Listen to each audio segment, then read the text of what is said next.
दोस्तों नमस्कार, पहला स्वागत है आप सबका हमारी यूट्यूब चैनल मछली के रंग में। दोस्तों आज है मेरे वहाँ जोड़े और हम बना रहे हैं आलू के गुटके और मैं अंदर हूँ। मेरे को बहुत सारा धुआं लग रहा है और सभी लोग जो जोड़े कहने के लिए आ गए हैं यहाँ पे।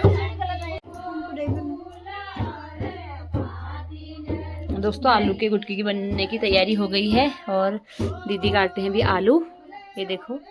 और केतली में रख दी है यहाँ पे चाय।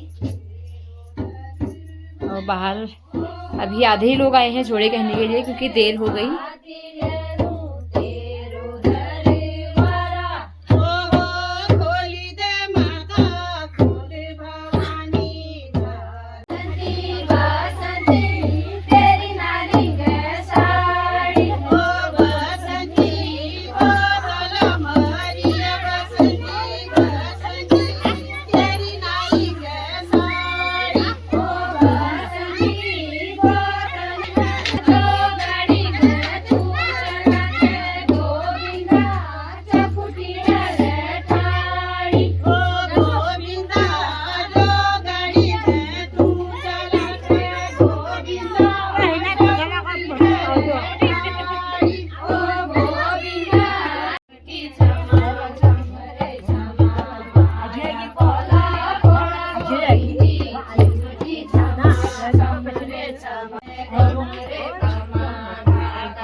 दोस्तों लोग सब अपने अपने घर को चले गए हैं और हम ये वाला ब्लॉग यहीं पे समाप्त करते हैं। लाइक करना, सब्सक्राइब करना, कमेंट करना, ढेर सारा प्यार देना। मिलते हैं आपको जल्दी से नई वीडियो।